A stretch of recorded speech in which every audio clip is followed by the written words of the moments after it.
बाज ही नहीं आ रहे हैं आपके कामों से। आप है कि आपको क्या पड़ी है हमारी समझ में नहीं आता कि पहले आपने कहा चलिए थालियां बजाइए, लोगों ने थालियां बजा ली मोदी जी। फिर आपके इतने पंटर है ना कि हम आप क्या क्या बात करें उसमें से।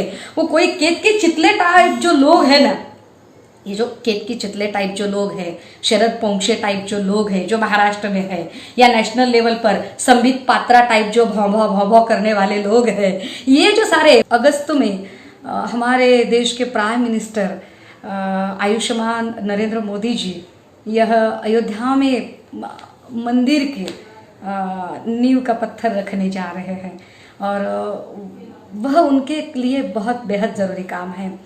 किंतु महाराष्ट्र में एक कहावत है, कहावत ज़रा मराठी में है, पहले मराठी में बताएंगे फिर हिंदी में आपसे उसको समझाने की कोशिश करेंगे। महाराष्ट्र में मराठी में ऐसी कहावत है की एक चांगला वाजंत्रीकार म्हणजे संगीतकार जो वाजवतो, एक चांगला वाजंत्रीकार जो लग्न घरातही वाजवू शकतो आणि मड्याच्या ठिकाणीही वाजवू शकतो, पण लग्न घरात त्याने मड्याचं वाजवू नये आणि जिथं मरणकळा पसरली आहे तिथे लग्नाचं वाजवू नये। हिंदी में क्या अर्थ हुआ पता है इसका, कि जो एक अच्छा गाने बजाने वाला है, क्या कहते हैं कि जो एक अच्छा म्यूजिशियन होता है, जो एक अच्छा गाने बजाने वाला होता है, वो हर तरह के समारोह में, हर तरह के प्रसंग में अपना म्यूजिक बजाता है। किंतु वो शादी ब्याह में भी बजा सकता है, वो किसी के घर में कोई मृत्यु हो गई तो वहां पर भी बजा सकता है शोक समारंभ में, किंतु शादी ब्याह में किसी के 13वीं का जो गाना है वो नहीं बजाते, और किसी के यहाँ 13वीं का प्रोग्राम है तो वहां पर शादी ब्याह का गाना नहीं बजाते। कहाँ क्या बजाना है इसकी सूझबूझ होनी चाहिए। अब ये हम आपको क्यों बता रहे हैं, हम यह एक्चुअली मोदी जी और उनके समर्थकों को बताना चाहते हैं कि बेशक मोदी जी आप क्या करें यह हम बताएंगे नहीं, क्योंकि भाई आपको चुन के दिया है लोगों ने, और बहुत मेजोरिटी के साथ चुनकर दिया है, और इतनी सारी मेजोरिटी के साथ आपको चुनकर दिया है। तो मोदी जी हम आपको और आपके भक्तों को बस इतना बताने की कोशिश कर रहे हैं कि बेशक आप कुछ भी कर सकते हैं, किंतु किसी की शादी ब्याह का म्यूजिक मृत्यु के वहां पर बजाना ये कोई समझदारी नहीं होती। आप मंदिर बनाने की कोशिश करें, मस्जिद बनाने की कोशिश करें, चर्च बनाने की कोशिश करें, विहार बनाने की कोशिश करें, हमें उसमें कोई लेन देन नहीं है। आप किस धर्म का मंदिर, किस धर्म का श्रद्धा स्थल बनाने हेतु जा रहे हैं, उसके लिए भी हमें कुछ कहना नहीं है।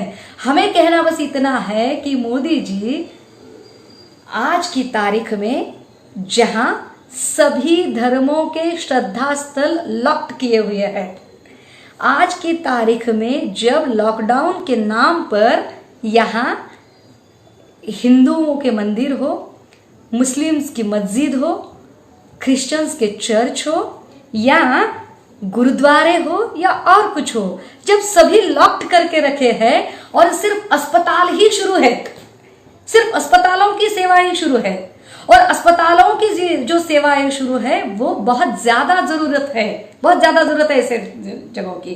और अगर अब ऐसे है तो आपको बजाय अस्पतालों के क्या सूझी है कि आप श्रद्धा स्थलों के उद्घाटन कर रहे हैं मोदी जी, जबकि समूचे विश्व भर में कोरोना को लेकर बहुत गर्मागर्म बहस चल रही है। समूचे विश्व में कोरोना को लेकर अलग अलग संशोधन चल रहे हैं, अलग अलग देश अपनी तरफ से पूरी कोशिश कर रहे हैं कि वैक्सीन कब आएगा, हम किस तरह से ज्यादा वैक्सीन जल्द से जल्द समय में हम वैक्सीन दे सकते हैं। ये इस बात पर होड़ चल रही है मोदी जी। इन सारे लोगों को हम ये बात बताने की जरा कोशिश कर रहे हैं कि भैया, एक तो आपने जो 20,000 का पैकेज, जो 20,000 करोड़ का जो पैकेज जो डिक्लेयर किया था, वो पैकेज तो पहुंचा नहीं है, क्योंकि अगर वो पैकेज यहाँ पर पहुंच जाता तो शायद यहाँ पर वेंटिलेटर्स मिलते, हम लोगों को हमें ऑक्सीजन मिलता। मोदी जी जो खर्चा आप हमारी जेब कतराई करके करने वाले हैं, हम किसी धर्म के विरोध में नहीं है, किसी भी धर्म के विरोध में नहीं है। According to Indian constitution article 19, everyone has a right हर किसी को हक है अपने धर्म के अनुसार बात करने का, अपने धर्म की पूजा प्रार्थना करने का, किंतु ये सारा करते समय यहाँ के आम जो नागरिक है उनकी जेब कतराई करने का हक सरकार को नहीं है। आप जब हमारी जेब कतराई करते हो तो हमारी जेब कतराई करते समय आप जब 20 लाख करोड़ का पैकेज यहाँ डिक्लेयर करते हो मोदी जी, तो बहुत बहुत बहुत सहज बात है कि हम अपेक्षा करते हैं भारत की जनता की हैसियत से आपसे कि आप हमारे लिए कुछ अच्छा प्रबंध करें, क्योंकि महाराष्ट्र में ऑक्सीजन नहीं मिल रहा। इसलिए आज ही महाराष्ट्र के परभणी डिस्ट्रिक्ट का एक पेशेंट बेचारा मर गया, उसे ऑक्सीजन नहीं मिला था। हमने पिछले 2 लाइव में कहा कि दिनेश डेंगले नाम के हमारे कार्यकर्ता, जिनके 2 चाचा सिर्फ और सिर्फ 32,000 का इंजेक्शन वो नहीं ले पाए, 32,500 रुपए का इंजेक्शन वह नहीं खरीद पाए और उनके चाचा की मौत हो गई। मोदी जी, आपने कहा थालियां बजाइए, हमने पूछा भाई थालियां क्यों बजानी है? केत की चितले जैसे कुछ लोगों ने कहा ये तो पागल है, ये सठिया गया है। अरे भाई, आपके भक्त तो बेचारे दूसरों को पागल कहते रहता है, कभी कभी हमारी समझ में नहीं आता। ये केत की चितले, ये शरद पोंक्षे जी या ये संबित पात्रा जी, ये लोग बात करते समय क्या खुद एक हाथ आईना सामने रख के बात करते हैं कि क्या, कि आईने में खुद को ही देखते हैं और खुद को ही देख कर बात किया जाते हैं, इसलिए दूसरों पर वह इतने उकसाते हैं?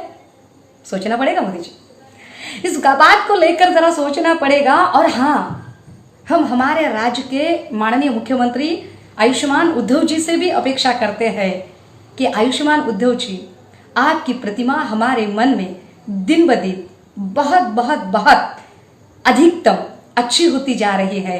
हमें लगता है कहीं ना कहीं कि आप प्रबोधनकार ठाकरे के वही वारिस और वह विचार लेकर आगे जा रहे हैं। तो हम आपसे भी अपेक्षा करेंगे कि यहाँ महाराष्ट्र में जब रोज लोग कोरोना से मर रहे हैं, तो यहाँ कोरोना पर जो प्रबंध है आवश्यक, वह करने की बजाय आपका यूं मंदिरों के उद्घाटनों के लिए जाना, माफ कीजिए, हमें तो इतना अच्छा नहीं लगा। हमें इतना तो कुछ रास नहीं आ रहा कि ये असल में चल क्या रहा। मैं जरा प्रबोधनकार ठाकरे मंदिरों के बारे में क्या कहते हैं वो जरा बताने की, वैसे तो बहुत सारे लोगों ने पढ़ा है, लेकिन फिर भी मोदी जी, आपके लोग जरा अभ्यास करके बात नहीं करते ना, तो जरा आपके लोगों को समझाना पड़ता है, क्योंकि आपके जो संबित पात्रा है वो ट्रिलियन में कितने जीरो है ये भी नहीं बता पाते, लेकिन बातें इतनी करते हैं। तो ऐसे कुछ लोगों को बताने की जरूरत होती है कि असल में यहाँ पर क्या चीजें हैं। तो प्रबोधनकार ठाकरे ऐसे कहते हैं कि प्रचलित भिक्षुकशाही धर्म म्हणजे बुड्या बावड्या खुळ्यांना झुलवून भटांची तुंबडी भरणारे एक पाजी थोतांड आहे। सचिन भराड जी, शंभूराजे चौहान जी, आपका स्वागत है। शंभूराजे, आप ऐसे जानवरों जैसी बातें क्यों करते हैं भैया? इंसान है, इंसानों जैसी बातें कीजिए। भूखना, गुर्राना, डरकाली फोड़ने, ये जानवरों वाली बातें हैं। अरे इंसान हो, इंसान की हद से बात करो मियाँ, तो हमें अच्छा लगेगा, है ना? तो आपसे गुजारिश करेंगे हम कि आप जरा अच्छे से बात करें। आपकी भक्ति का जो नायाब नमूना है वो जरा संभाल कर रखिए। अच्छा, फिर वो कहते हैं प्रबोधनकार ठाकरे जी का और कुछ कहना है। तो प्रबोधनकार ठाकरे कहते हैं, बौद्ध धर्म हिंदुस्थानातून परागंदा होईपर्यंत, म्हणजे इसवी सनाचा उदय होईपर्यंत तरी भारतीय इतिहासात देवळांचा कुठेच काही सुगावा लागत नाही। मग तोपर्यंत आमचे हे हिंदू देव थंडी वाऱ्यात कुडकुडत आणि उन्हातानात धडपडत कुठे पडले होते।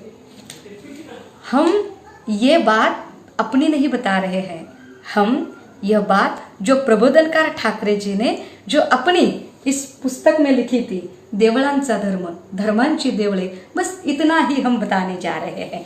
ठीक है, हम और एक चीज आपको बताने की कोशिश करें कि ये सारा चलते चलते, जैसे कि हमने कहा कि मंदिरों की बात करते समय मोदी जी शायद भूल रहे हैं कि आपकी प्रायोरिटी क्या है। आपकी जो प्रायोरिटीज है ना मोदी जी, वो सबसे पहले किसी भी राजा का, किसी भी राज्य के मुखिया का सबसे बड़ा धर्म ये होता है कि वह अपने परिवार के, अपने राज्य के लोगों की सुरक्षा पहले देखे। वो जो आपकी जो चाणक्य नीति, अमित भाई को आप चाणक्य वगैरह कहते हो ना, तो अमित भाई से कभी पूछ लीजिए, शायद आपके दिमाग में आए ना आए। तो चाणक्य कहते हैं कि अपनी प्रजा की सुरक्षा यह सबसे प्रधान क्रम होता है, यह सबसे बड़ी प्रायोरिटी होती है। तो हमारी सुरक्षा के बारे में आपको पहले सोचना था, जो कि आपने नहीं सोचा था। जो कि हमें जो लगा था मोदी जी कि एक तो जब पहले जब कोरोना का असर शुरू हुआ था तब आपने ध्यान नहीं दिया था, तब आप एमपी की सरकार गिराने में बड़े व्यस्त थे, आपके सारे लोग व्यस्त थे। तब आपने इंटरनेशनल फ्लाइट नहीं रोकी थी, इंटरनेशनल फ्लाइट जो आ रही थी वहाँ एयरपोर्ट पर आपने स्क्रीनिंग नहीं किया था। फिर जो लोग स्क्रीनिंग करने के लिए यहाँ पर आ रहे थे, सारे भक्तों का स्वागत है, जितने भी यहाँ मुस्कुरा रहे सभी का स्वागत है, बहुत बहुत स्वागत। मुझे अच्छा लगा कि मेरी वजह से आपको इतना मुस्कुराने का अवसर मिला है, बहुत बहुत शुक्रिया। और आपने तब भी स्क्रीनिंग नहीं किया। फिर आपका सारा एमपी का खेल चल रहा था। एमपी का खेल चलते ही 13 तारीख को जब पहला बंदा यहाँ पर कोरोना पॉजिटिव पहला पेशेंट यहाँ मृत हुआ, वो गुलबर्गा में हुआ, कर्नाटक में। उस दिन भी आप और वो ये जो संबित पात्रा वाले जो भवो भवो करने वाले लोग हैं, ये सारे लोग एमपी की सियासती बातों को लेकर बड़ी घमासान कर रहे थे। आपको हमारी कुछ नहीं पड़ी थी कि आप हमारे लिए क्या सोचे और क्या करें। उसके बाद आपको लगा कि अरे मुझे कुछ करना चाहिए, मुझे कुछ दिखाना चाहिए, तो आपने अचानक से तबलीगी का मुद्दा निकाल लिया। फिर लोगों को कुछ इस तरह से गुमराह कर दिया कि सारे भारत को जैसे सवाल खड़े हुए कि अरे भैया यहाँ कोरोना नाम का कोई जो भी वायरस होगा वो जैसे कोई मुसलमान वायरस है और मुसलमान वायरस ही यहाँ पर आया हुआ है। लोगों में कुछ इस तरह से आपने खौफ भर दिया कि यहाँ बिल्कुल छोटे छोटे तबके में लोग ऐसे सोच रहे थे, लोगों को ऐसे लग रहा था कि मानो कोरोना कोई बीमारी न हुई बल्कि कोई मुस्लिम आतंकी हो गया। आपने उस पर कुछ नहीं कहा। फिर आपने पिछले 6 साल की आपकी जो एकदम सा फेलियर था आपकी सियासती बातों का, वो सारा फेलियर आपने यहाँ जो फेलियर इकोनॉमी थी उसका समूचा जो बिल है वो कोरोना के नाम पर फाड़ दिया। फिर भी लोग चुप रहे। फिर आपने और एक नई बात निकाली कि आपने क्या किया कि फिर अचानक से आपको लगा कि नहीं भाई मुझे थालियां बजानी है। हमें लगा था मोदी जी कि आप हमारे लिए कुछ अच्छा करने जा रहे, कुछ अच्छा बताने जा रहे। आप यकायक से आए और थालियां बजाने की बात की, आप यकायक से आए और दिए जलाने की बात की। और हाँ, और एक बात मैं भूल गई शायद, मोदी जी क्या आपको याद है कि आपने दिए जलाने का जो परमिशन था या जो सूचना थी वो हमें कब दी थी?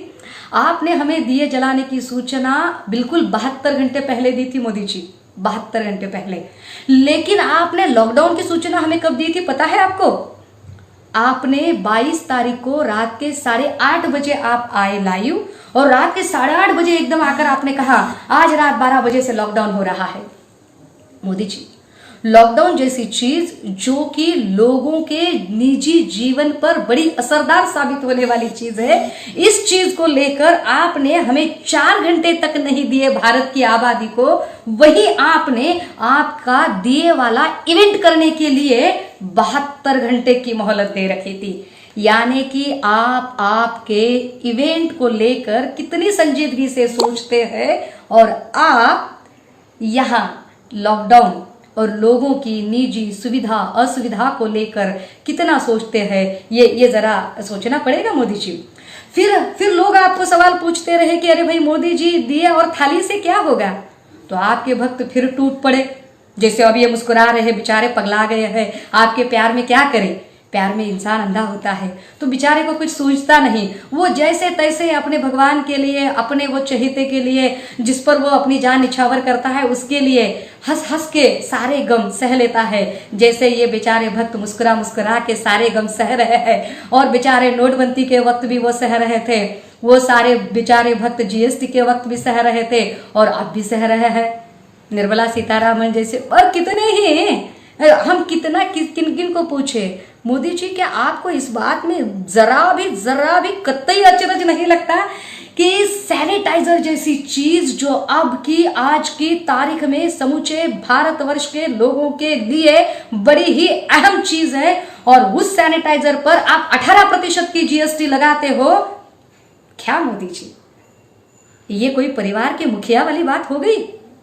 ये परिवार के मुखिया वाली बात नहीं है मोदी जी, ये मानो आप एक तरह से दुश्मनी निकाल रहे हो, या इस कोरोना की संकट की घड़ी को आप अपने वो जो गुज्जू भाई जो बड़े व्यापारी होते हैं ना, तो उनके व्यापार करने वाले लोगों को, वो व्यापार करने वाले उन लोगों के लिए जैसी एक उपलब्धि करा के दे रहे हो आप 18% की जीएसटी लगाकर।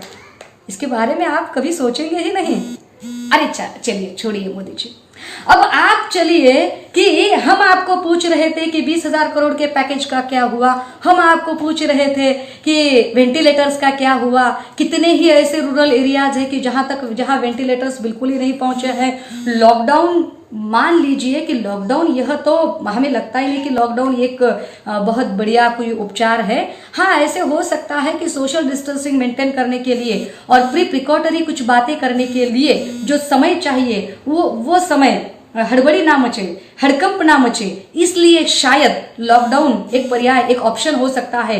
किंतु सिर्फ लॉकडाउन पर ही निर्भर रहना ऐसे तो नहीं हो सकता। लेकिन ऐसा होते हुए भी मोदी जी, जब 2-4 पेशेंट थे तब आपने लोगों की शिफ्टिंग के बारे में नहीं सोचा, और जो पेशेंट्स का आंकड़ा जब 1 लाख के परे जाता है तब आप कहते हो कि यहाँ से रेल छोड़ेंगे, वहां से रेल छोड़ेंगे।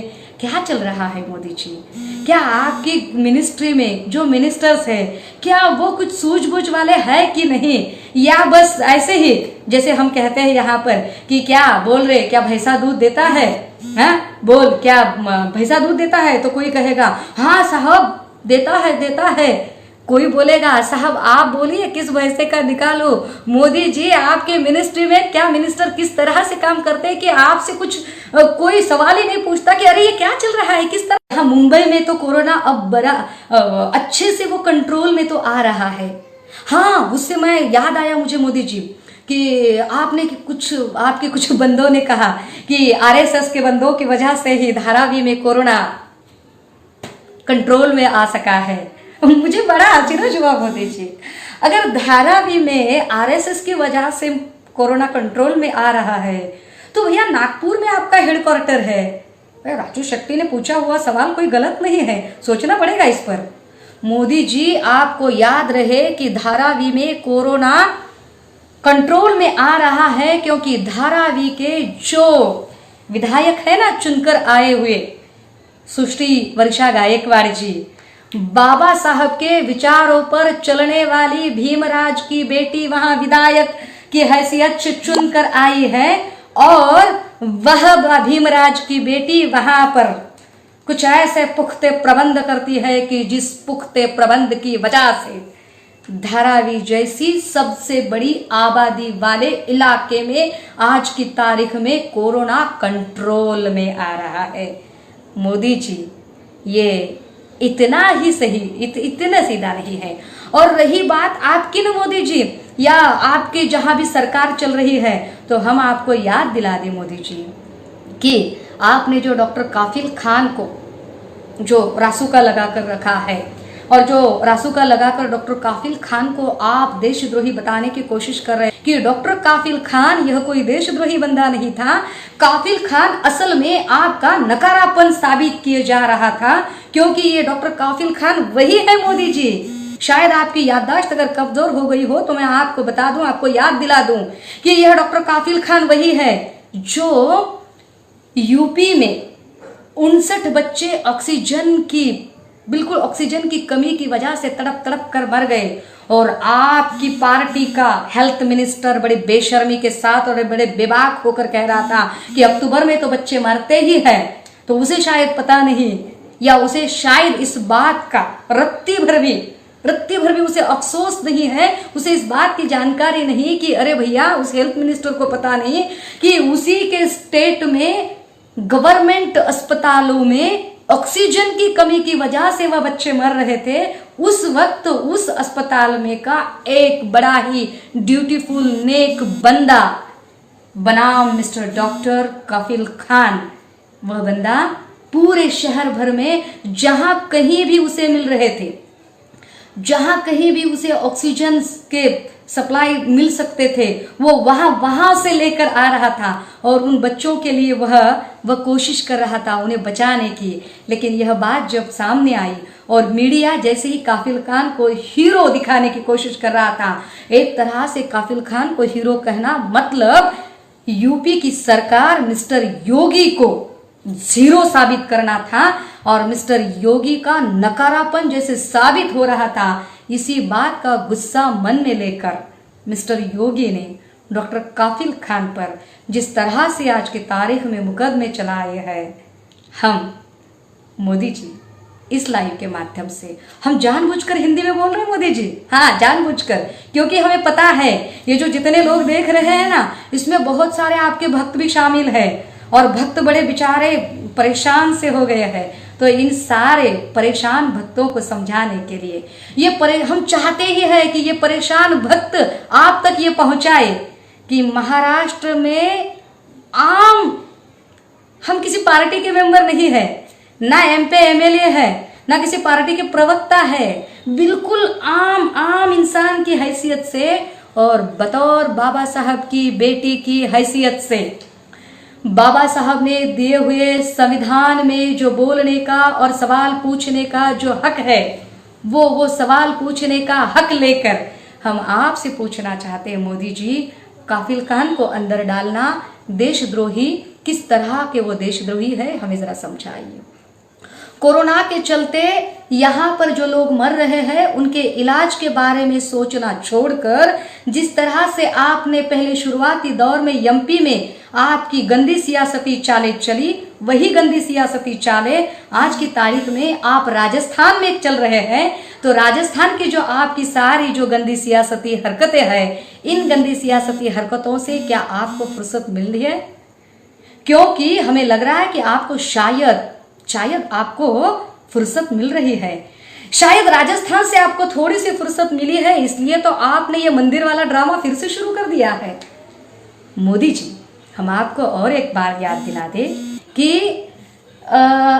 जैसे आपने मंदिर की बात कही ना, तो हमारे दिमाग में जरा घंटी बज रही थी और वो दो तरह की घंटी बज रही थी मोदी जी। उसमें कि एक घंटी कुछ ऐसी है कि क्या मंदिर की जगह पर जो उत्खनन कर रहे थे वहीं पर बुद्ध काल के अवशेष मिले, इस बात को लेकर कहीं आपकी पार्टी के लोग तिलमिला तो नहीं रहे हैं? कहीं उमा भारती जैसे जो लोग हैं वो वही कहीं अनकंफर्ट तो नहीं, अनईजी तो नहीं फील कर रहे हैं? ये अनकंफर्ट और अनईजी होकर फील होकर कि अरे भैया वहां पर तो सारे बुद्ध लेने के अवशेष मिल रहे हैं, अब इतने सारे बुद्ध लेने के अवशेष मिले और सारे समुचे बहादुर या अम्बेडकराइट लोग अगर जाग गए तो क्या करें? तो चलो इससे पहले फटाक से वहां पर मंदिर की शुरुआत कर देते हैं। कुछ ऐसा तो नहीं हो रहा है? अजय मस्के जी काय म्हणताय आपण? असं ऐकलंय म्हणे पूजेला जोडीने जावं लागतंय मोदी साहेब। अरे वो तो छोड़िए भैया, उस पर तो क्या बात करेंगे।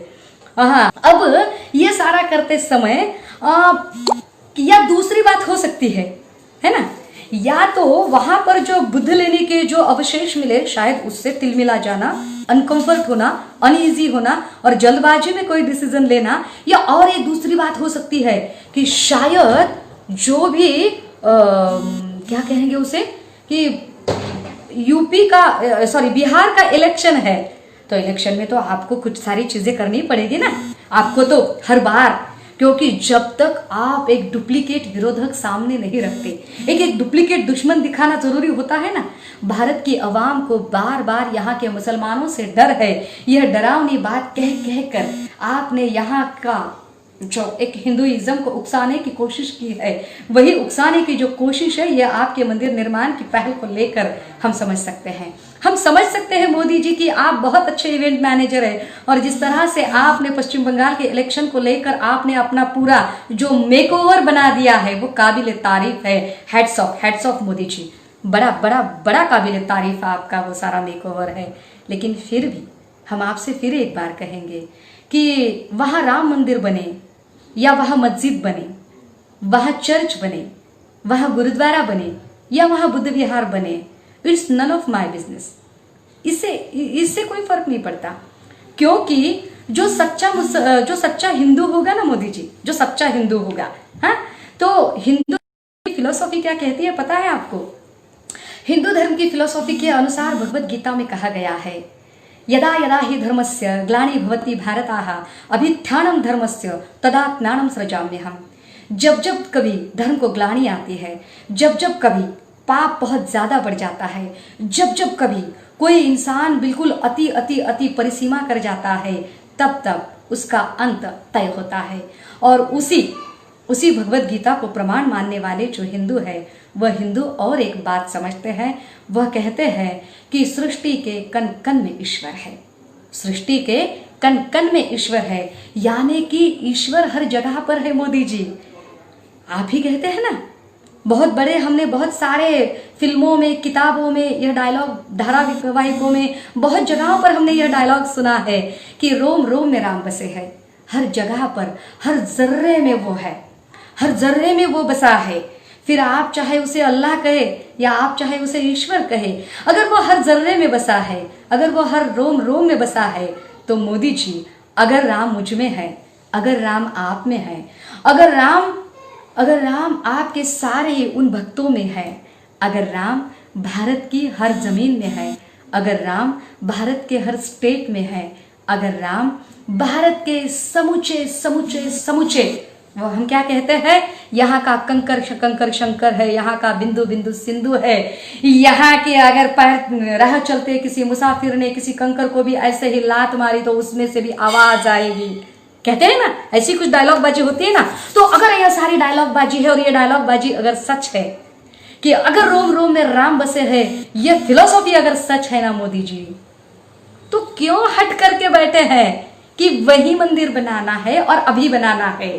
राम जी भाग के नहीं जाएंगे मोदी जी, राम जी तो दिल में बसे हैं ना, आपके दिल में बसे हैं, हम सबके दिल में बसे हैं। तो जरा सब्र कीजिए, सब्र का फल मीठा होता है मोदी जी, थोड़ा सा सब्र रखिए, जरा इस कोरोना से लोगों को उभरने दीजिए। और कोरोना से जैसे जैसे लोग उभरेंगे ना, शेख अयूब जी आप शायद मेरी बात से इत्तेफाक रखेंगे कि जब कहा जाता है कि जब कोई हमें बात करके कहेगा कि ताई अस्सलाम वालेकुम, और जब हम कहते हैं भाई वालेकुम अस्सलाम व रहमतुल्लाहि व बरकatuह, बात तो एक ही हुई ना, जय श्री राम कहा या वालेकुम अस्सलाम कहा, बात तो एक ही हुई। अगर हम एक ईश्वरवादी है और अगर ईश्वर हर, तो अगर ईश्वर हर तरफ है, अगर ईश्वर चिरंतन है, अगर ईश्वर हमारे बाद भी रहेंगे, हम हैं, हमारे पहले भी थे, अब भी हैं, हमारे बाद भी रहेंगे, तो उनका मंदिर अब बनाए या बाद में बनाए, क्या फर्क पड़ता है मोदी जी। मंदिर में जाने के लिए लोग तो जीवित रहने चाहिए। अगर लोग जीवित रहे, लोग जिंदा रहे, लोग आबाद रहे, तो लोग मंदिरों में जा सकेंगे ना मोदी जी। पहले लोगों को जिंदा रहने दीजिए, ऐसे तो कुछ कहिए, इसके बारे में तो कुछ बात कीजिए। लेकिन इसके बारे में शायद आप कुछ भी बात नहीं करेंगे, शायद इसके बारे में बात करना आपके भक्तों को अच्छा नहीं लगता है।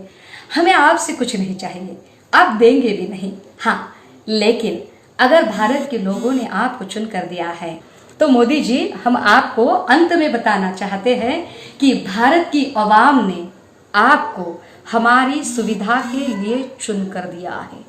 भारत की आवाम ने आपको हमारी सुरक्षा के लिए चुन कर दिया है।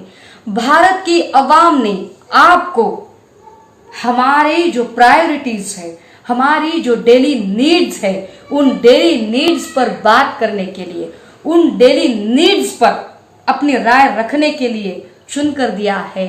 मोदी जी जब यहाँ पर पृथ्वीराज चौहान जो कांग्रेस के नेता है, जो कहते हैं कि कुछ संपत्ति इस तरह से बाहर निकल सकती है और वह लोगों में और ज़रूरतमंदों में उस पर खर्च किया जा सकता है, तो यह बात सोचने वाली है। भक्तों को शायद हजम नहीं होगी आपके। और मोदी जी जो कल परसों और एक नेतागण ने बात की, एनसीपी के नेता ने बात की कि प्रायोरिटी किस चीज़ को चाहिए, ये बाकी सियासती बातें छोड़ दीजिए, बाकी पॉलिटिकल बातें छोड़ दीजिए, इसमें नहीं जाना है हमें। लेकिन हमें इसमें ज़रूर जाना है, इसमें हमें ज़रूर बात करना है कि जिस चीज के लिए लोगों ने आपको चुन कर दिया है, कृपया उस बात का ध्यान रखिए। अपना ध्यान जरा राजस्थान से समेट कर लाइए, अपना ध्यान जरा अयोध्या से भी समेट कर लाइए, और अपना ध्यान हम सारे जो भारत के लोग हैं उन लोगों को वेंटिलेटर्स मिल रहे हैं कि नहीं, मेडिसिन्स मिल रहे हैं कि नहीं, ऑक्सीजन की सप्लाई अच्छे से हो रही है कि नहीं, कोविड सेंटर कितने अच्छे बन रहे हैं, बजाय मंदिरों के उद्घाटनों के कोविड सेंटर्स और ज्यादा कैसे बन सकते हैं, इन बातों पर आप सोचिए। और साथ ही साथ हम महाराष्ट्र के मुख्यमंत्री आयुष्मान उद्धव जी से भी यह दरख्वास्त करना चाहेंगे कि उद्धव जी, आपसे उम्मीद करते हैं हम कि आपके दादा प्रबोधनकार ठाकरे साहब के वारिस है, और उन्हें वो जो प्रबोधनकार ठाकरे साहब का जो ओहदा है और उनका जो एक स्टैंडर्ड है वह आप बिल्कुल मेंटेन करेंगे, और आप यहाँ जो प्रायोरिटी है उस प्रायोरिटी पर और ज़्यादा ध्यान देंगे। अगर आपने अभी तक हमारा चैनल सब्सक्राइब नहीं किया है तो सब्सक्राइब करें और घंटी का बटन बिल्कुल भी दबाना ना भूलें, ताकि सभी लेटेस्ट खबरें पहुंच सकें आप पे सबसे पहले।